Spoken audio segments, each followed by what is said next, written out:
हरिओम, माझं नाव सुरेखा रघुनाथ कुलम, कर्नाटक करंबळमधली मी म्हणजे बरीच वर्ष झाली, 10-15 वर्ष झाली मी बापूंची उपासना करतो। पहिला आम्ही उपासना करत असताना म्हणजे आम्ही दोघी माईलेकी करायचो, पण आता आमच्यामध्ये दोघी माईलेकी करत असताना सुद्धा आता 80-85 लोकांवरती आता उपस्थिती चालू झाली।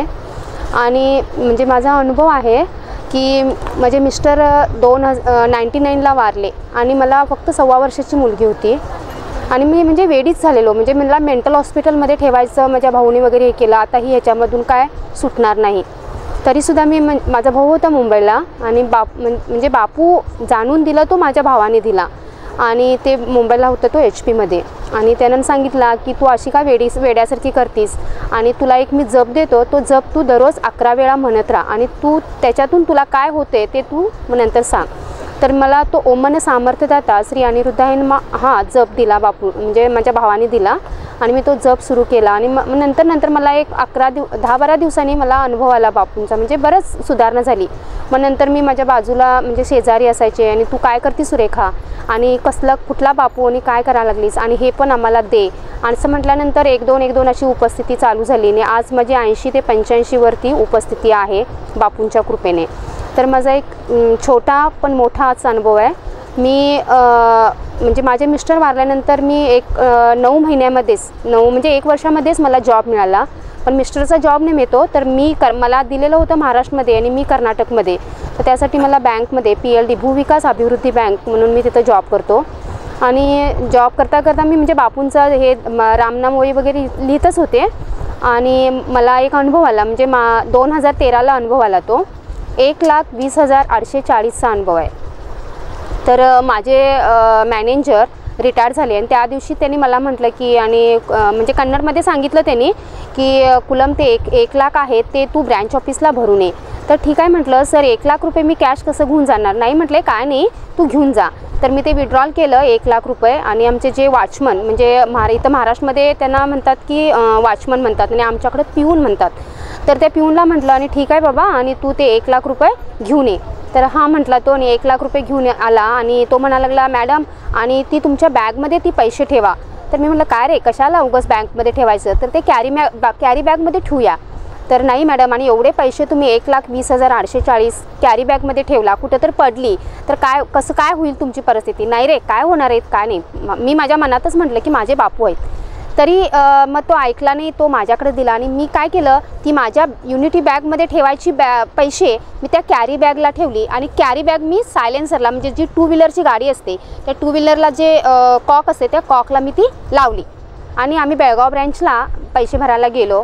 मी अजिबात ते पैसे जेव्हा लावले तेव्हा ते फक्त 3rd गेटला मी बघितलं, ते मच्छे म्हणून तिथं आहे आमच्या म्हणजे कर्नाटकमध्ये बेळगावला, त्या मच्छ्याकडं ट्रकचं हे बांधतात, ट्रका ज्या असतात त्या बांधतात, तर ते तिथं त्यांनी 3 लोक ते बांधत होते आणि तिथं ते पैसे पडले 1,20,840, एकेकडं बुक पडलं, एकेकडं साडी पडली आणि एकेकडं नाईट गाऊन पडला आणि मी बघितलंच नाही आणि 3rd गेटला गेलो आणि 3rd गेटला त्यानं म्हटलं की मला फोन केले एका माणसाने, म्हणजे 20-25 वर्षाची होती ती मुलं आणि राजेश्वरी रामचंद्र नेवगे तुम्हीच काय, तर मी म्हटलं माझा दीर कसं काय बोलायला लागला मला आणि माझ्या मिस्टरचं नाव आहे राजेश्वरी रामचंद्र नेवगे आणि माझ्या आईकडचं नाव आहे माझं सुरेखा रघुनाथ कुलम। तर मग ठीक आहे म्हटलं आणि मी फोन घेतला, फोनवरती बोललं आणि ते म्हणायला लागले ताई तुमचे पैसे पडलेत आणि ते तुम्ही घेऊन चला। मी बघितलं असं सायलेन्सरला बघतो तर ती कॅरी बॅग होती, ती कॅरी बॅग पूर्ण फाटलेली होती आणि खाली पैसे पडलेले, बॅग सगळं पडलं। मग मी घाबरलो, मी रडतच गेलो, अरे बापरे बापू हे काय असं, आणि तुम्ही म्हणूनसुद्धा मी बॅगमध्ये न ठेवता ती कॅरी बॅगमध्ये ठेवली आणि असं कसं काय। तर मग बघितलं, टर्न घेतलं, मी त्याला पिऊनला सांगितलं आणि चल सुरेश आणि फार हे झालं आहे आणि आता माझी उद्या माझी नोकरी जाणार आणि आता मी काय करायचं। मग तो पण घाबरला, त्यांना मराठी येत नव्हतं आणि तो म्हणायला लागला ठीक आहे मॅडम परतून घेतो मी गाडी। मग त्यांनी मला परत फोन केला आणि राजेश्वरी रामचंद्र नेवगे तुम्हीच काय आणि तुम्ही लवकर या आणि ह्या ठिकाणी तुम्ही या। तर मी शोधत गेलं, जवळजवळ 25 ते 30 किलोमीटरच्या अंतरावरती मी गेली आणि तिथं 3 थांबलेले, म्हणजे 3 जण 20-25 वर्षाचे होते आणि ते पैसे एकेकडे पडलेले, साडी एकेकडे, गाऊन एकेकडे पडलेला आणि ते पैसे जे 500-500च्या नोटा आणि 1000ची नोटा आणि फक्त एक नोट होती ती 20 रुपयाची आणि ती पैसे सगळे घेऊन समोर आले आणि मला म्हणतात, अहो तुम्हीच काय राजेश्वरी रामचंद्र नेवगे, तुम्हीच काय? तर होय म्हटलं. तर आणि असं असं तुमच्याकडे सापडलेत काय? मग त्यांनी पूर्ण जे पैसे होते 1,20,840 असे समोर केले आणि मला म्हणा लागले, हे तुमचे पैसे घ्या.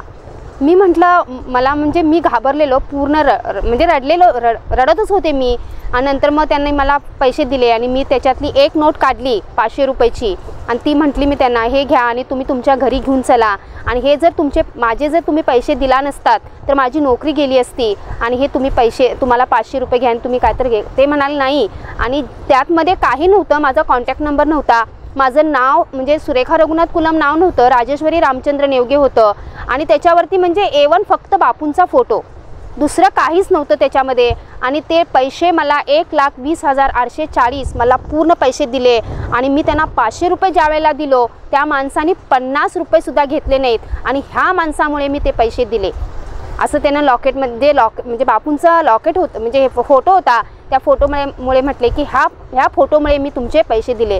त्यांना माहिती नव्हतं की हा बापू माझा आहे, माझा हा देव आहे, त्यांना माहिती नव्हतं. पण मला माहिती होतं की माझे बापूमुळेच हे मला पैसे मिळाले. तसंच मग मी तसेच ते पैसे घेतले. मी रडतच गेले ब्रँचला. मग ते म्हणायला लागले मला, आणि कुलम तुम्ही कसं काय एवढ्या धाडशी असताना आज रडत का यायला लागला? मी त्यांना सांगितलं, म्हणजे मी पहिला सांगितलं नाही, गेले आतमध्ये गेलं, अटेंडन्सवरती सही केली. आणि नंतर मी म्हटलं की त्यांना मी म्हणजे जे थोडंसं मानतात देवाला त्या माणसाला सांगितलं.